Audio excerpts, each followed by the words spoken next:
What do you think of what happened in Boston? When we were the looking for a bombing? pressure cooker and two teenagers, and then they took over the whole city and shut it down. And to me, that looked a whole lot like martial law.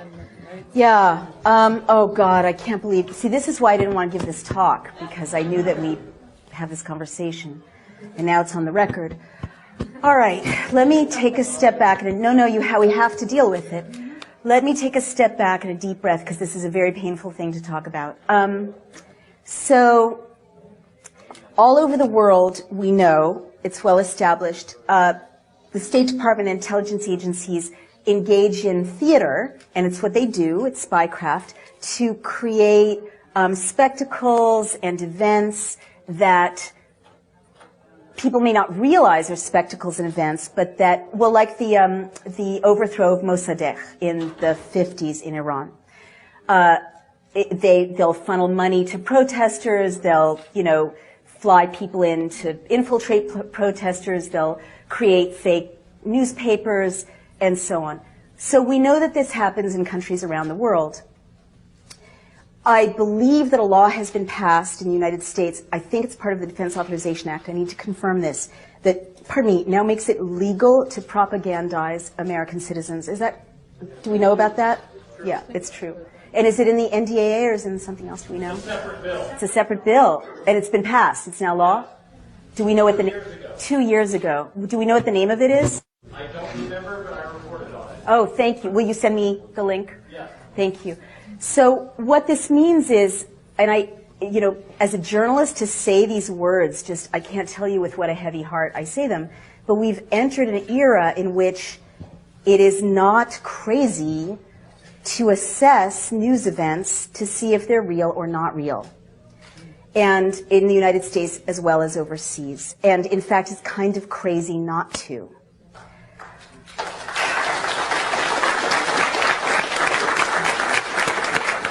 Now, there's so much hype about what I just said, and so I want to be very clear about it so it can't be taken out of context. There's, this kind of reflexive vilification of anyone speculating about that because they become a conspiracy theorist, right? Well, just bear with me.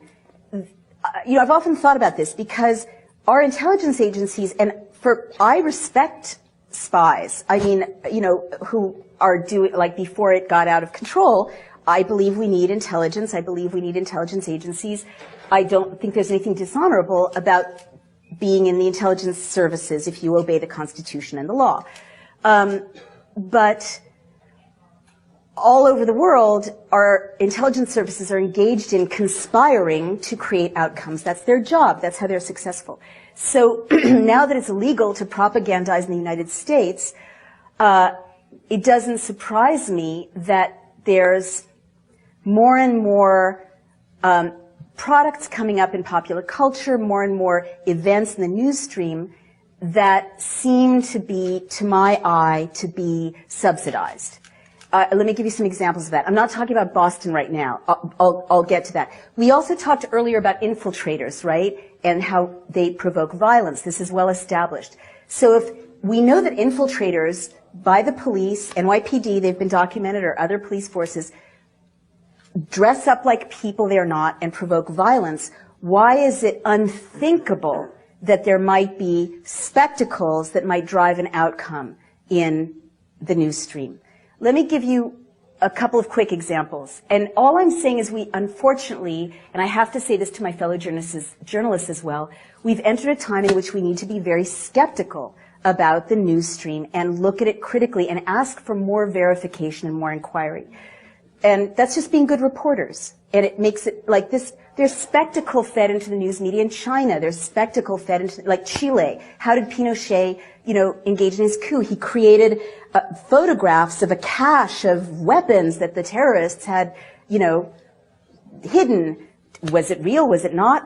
Most historians think it wasn't. I mean, this is not unusual, in the process of creating a closed society. So, if laws have made it legal to assassinate American citizens and legal to propagandize them, why should it be crazy or weird to think that might be for a reason, right?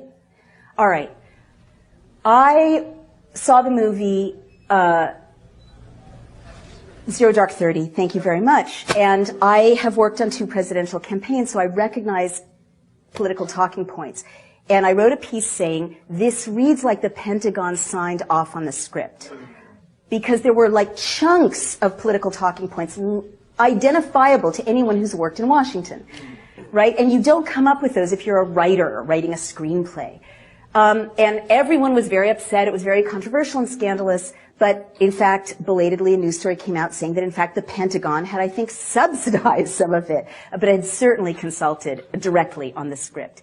And I see more and more TV shows about the CIA and more TV shows about spies and gigantic blockbusters in which surveillance is normalized and gigantic blockbusters in which people are tortured to get them to talk in a way that might exonerate people who actually tortured people to get them to talk in Guantanamo. And there's all this money being pumped into these unaccountable, terrorism fighting things. And now there's no law preventing that money from going through front organizations right into popular culture. So that's of interest to me. And so another thing I want to say, and there's so many people waiting to ask a question, but I just need to say this, is I'm skeptical of certain news events that seem more theatrical than the norm, or I want to ask questions about them. Because I was in CNN once recently, and they were reporting a story about a water skier who had been decapitated on a lake between Mexico and the United States, and it had something to do with a terrorism threat, right? And I was like, decapitated water skier. Sometimes you hear these things and it's like so novelistic. You're like, real life doesn't work that way. Like, these are so novelistic. Someone's coming up with it to make it stick in the popular imagination. Or it just makes you think, well, I'd like to document that. I'm a reporter. What's the source? And it kept being just this one guy, Judge Arpajo in Texas. I may be mispronouncing his name. He's a very, yes. Yeah, he was the source, he was the source, he was the source. And I have this wonderful Facebook community all over the world. And I went on Facebook and I'm like, Mexican Facebook community, is there any reporting about a beheaded water skier in this lake, in this place in Mexico? And they're like, no, what are you talking about? There's nothing like that. Doesn't exist. So I turned to the CNN producer and said, do you have a second source for this story? And it was all over the news, all over the news, all over the news. And they're like, and they checked and it's like, nope, just this guy, Judge, whatever. And I'm like, well, can you find a second source? And they were blushing and embarrassed, and they looked and they confessed that they didn't have a second source, which if you know what journalism is, you're supposed to confirm it with 2 sources. So ever since that experience, CNN is running with this. No one's verifying it. Journalists aren't in a position to follow up on anything anymore because budgets are slashed and there's no investigative reporting. All this nonsense can enter the media stream for purposes that have to do with advancing agendas because no one's checking. That's all I want to say about that.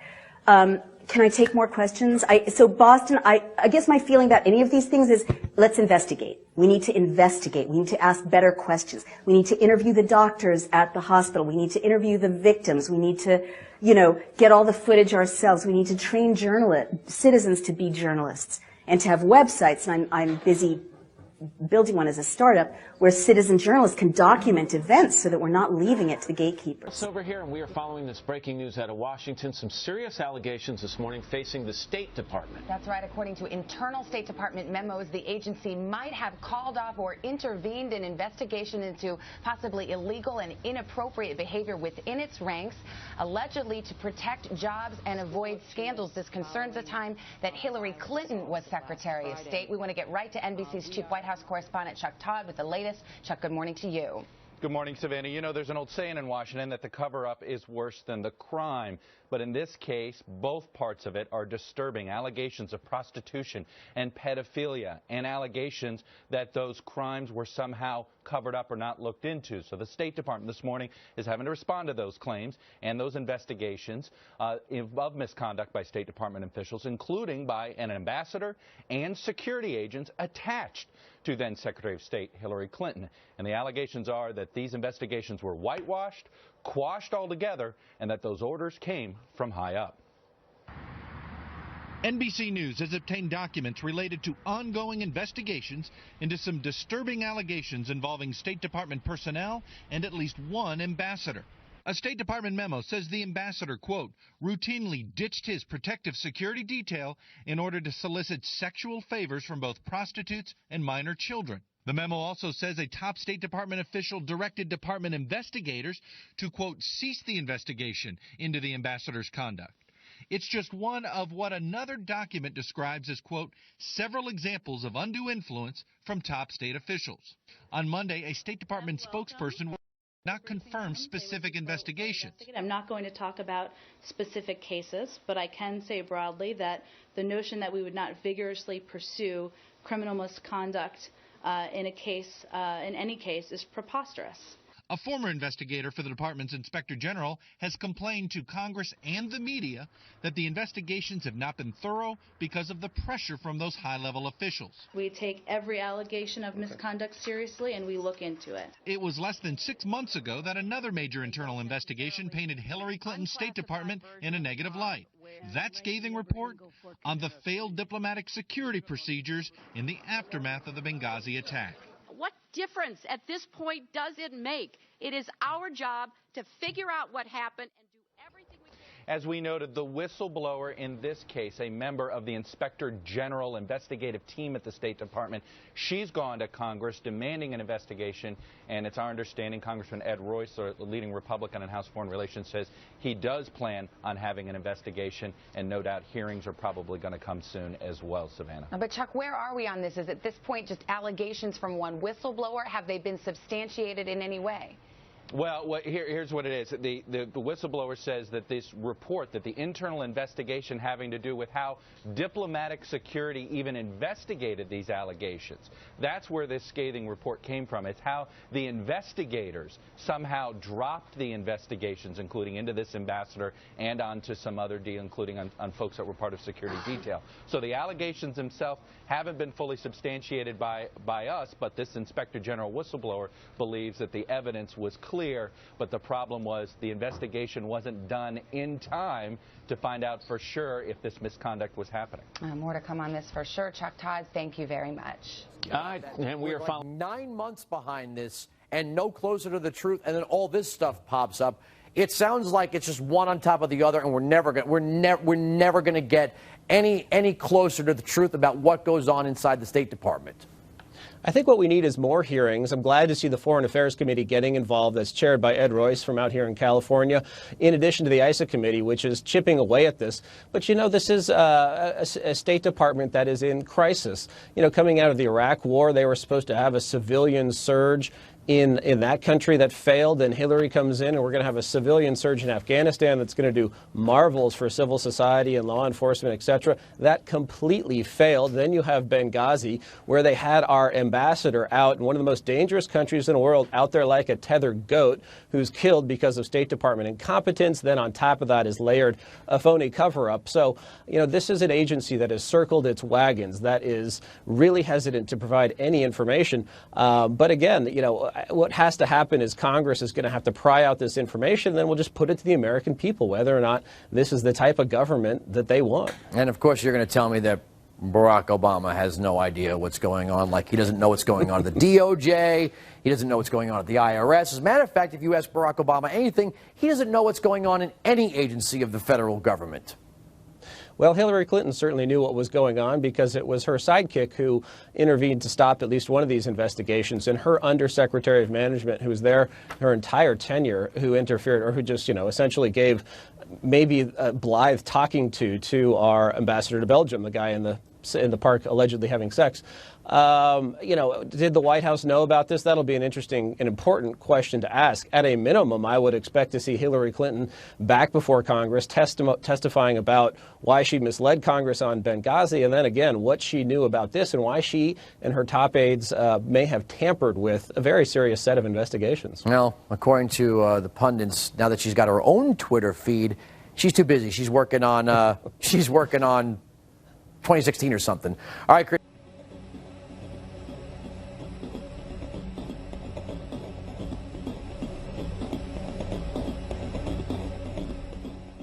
In Africa, we are seeing the first sign of tension between Barack Obama and African leaders. The senator offered more pointed criticism, something he's done almost every day since arriving in Kenya last week.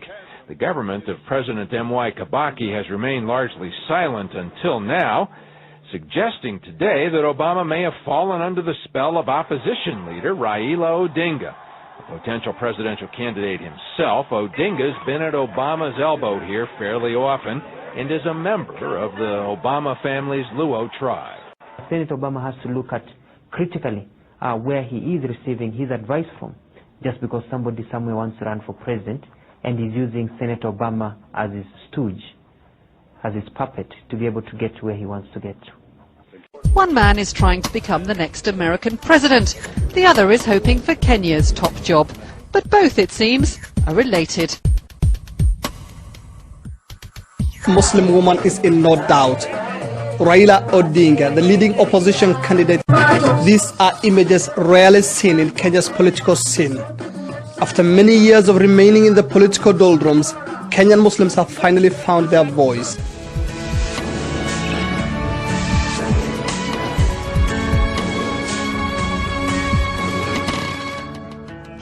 Barack Obama hasn't been known to talk about his apparent family connection before.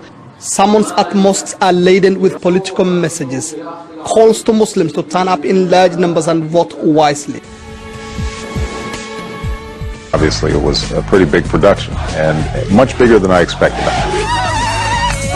But despite all this, there are still some Muslims who support President Kibaki. And this support base is what some Muslim leaders are struggling to deny the president ahead of the crucial polls. Najib Balala is the leading Muslim politician in the country. He is the architect of the moves to unite Muslims behind Raila Odinga.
Bloody violence followed the poll, and Odinga claims Barack Obama has been closely following developments.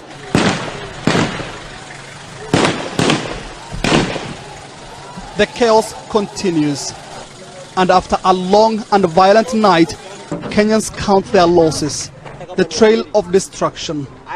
This is what remains of a fruit and vegetable market in the west of Nairobi. Abandoned to street children, rummaging for food and valuables.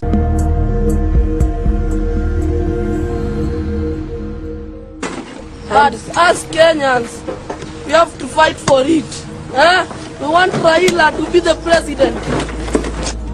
Raila Odinga is Kenya's opposition leader. He lost out in the country's recent presidential election. President Obama, Barack Obama's father, is actually my maternal uncle. You're related to him? Yes. Opposition supporters waiting for the showdown. They promise not to relent. Bloody violence followed the poll, and Odinga claims Barack Obama has been closely following developments. Barack Obama hasn't been known to talk about his apparent family connection before, but it seems he does have much interest in the current crisis in Kenya.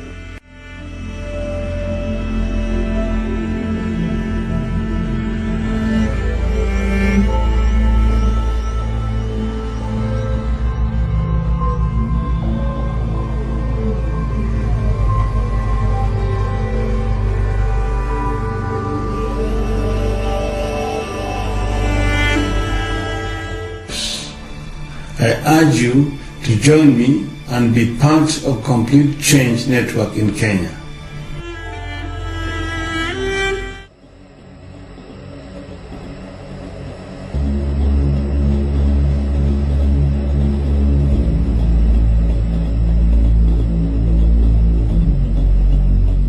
I have probably 25 emails from Raila Odinga, including emails between Odinga and Obama to his Senate office.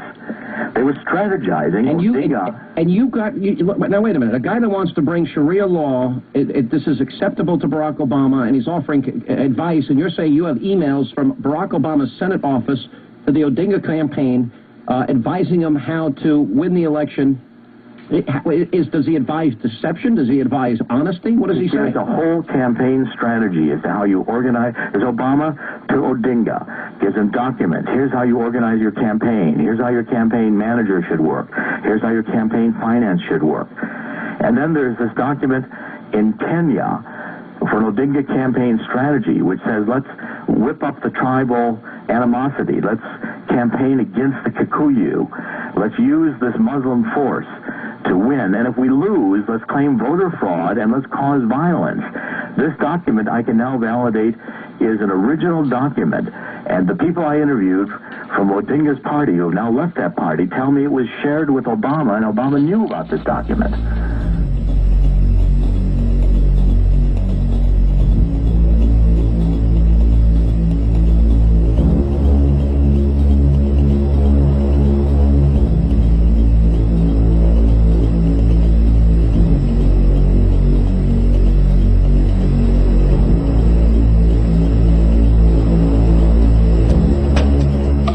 Kenyan immigration officials and armed soldiers detained Jerome Corsi right before a scheduled press conference about Barack Obama and his controversial ties to a Kenyan prime minister. His name is Raila Odinga. Why did the Kenyans arrest you? Was it because you were there to do some digging? Because your book's all about Obama's background and his Kenyan connection. Right, well, Chapter 4 of the book is all about Obama and Odinga, this radical politician who signed agreements to expand Sharia law to get Muslim votes. Obama knew that.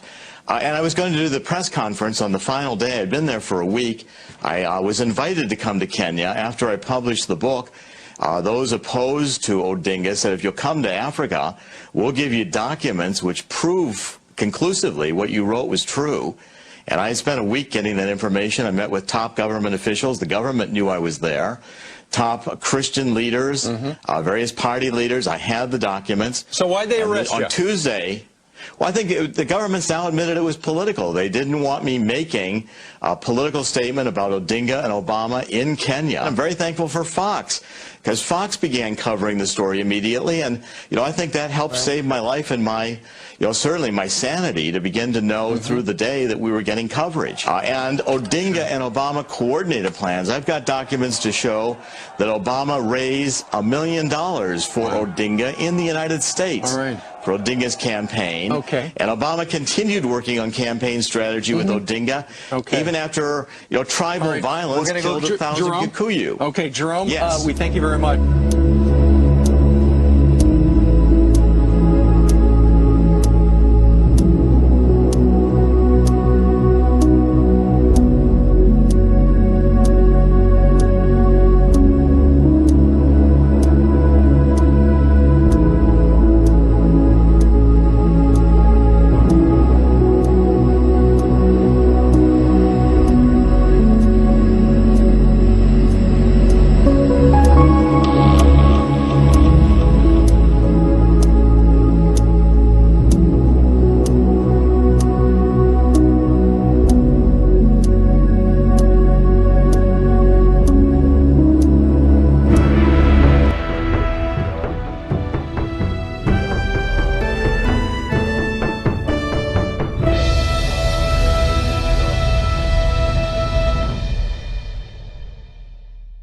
We now know Obama supplied weapons to the al-Qaeda-linked Libyan rebels during Obama's democratic moment in toppling Muammar Gaddafi.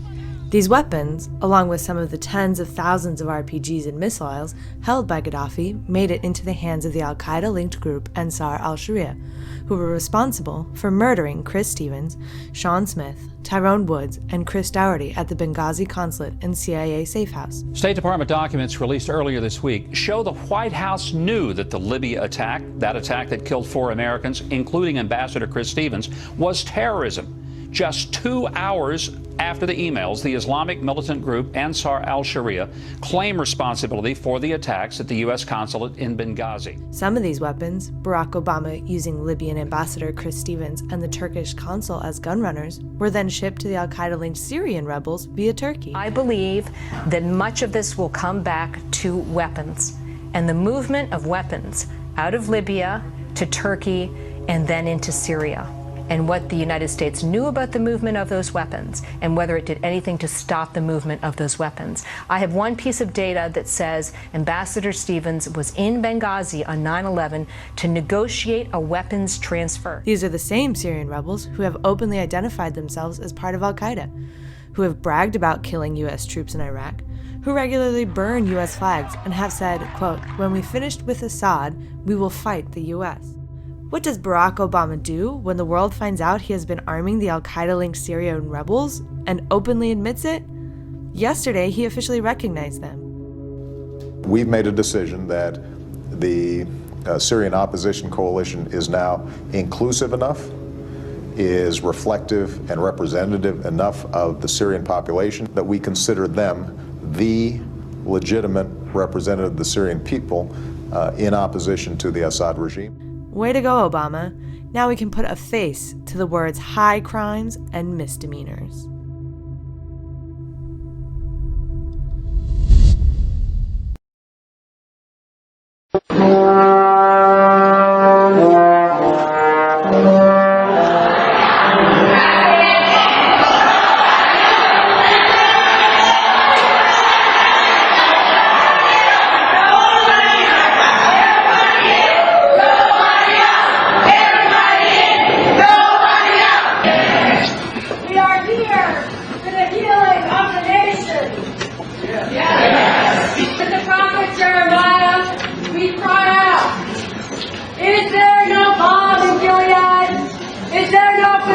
Here. Why then has the health of my poor people not been restored? With the prophet Martin Luther King Jr., we cry out of all the forms of inequality, injustice in healthcare is the most shocking and inhumane. From healthcare systems and industries that place profit over people. From lobbying efforts that block access to quality health care for all. From greed and fear that replace the reality of God's abundance and the power of community with the myths of scarcity and isolation. From scapegoatism of immigrants, from blaming the poor, from all sinful attitudes which deem health care as a right of the privileged rather than a basic human right. Protect all those who face illness without good health care insurance. There's a second thing in that black box, an unrelenting stream of immigration, non-stop. Folks like me who were Caucasian of European descent, for the first time in 2017, will be in an absolute minority in the United States of America. Absolute minority. Fewer than 50% of the people in America, from then and on, will be white European stock. That's not a bad thing. That's a source of our strength. Be Okay, you know what also the United States government says? The FBI says this laptop is not Russian disinformation. So what are you talking about here? This laptop is real. It's not just the laptop. There's other emails. There's text messages. They are real. So according to the U.S. government, the FBI has verified this. Everybody to look at that, but that's not what we're hearing from the FBI. Why don't you want to report this? This is one of the most powerful families in Washington. The Biden family. And you're okay? You're okay with our interests being sold out to profit? Joe Biden and his family, when we're suffering during a pandemic from communist China, he's doing shady business deals with communist China. You're comfortable, okay? As you know perfectly well, I'm a journalist and a reporter, and I follow the facts. And there has never been any issues in terms of corruption. Now, let me ask you this. Yesterday, the FBI... Wait. How do you know that? I'm talking about reporting and any evidence. I'm talking to you now. Okay, I would love if you guys would start doing that digging and start doing that verification. No, we're not going to do your work for you. I want to ask you a question. The FBI, it's a journalist's job. It's a journalist's job to find out if this is verified. I want to ask you a question about the FBI press conference.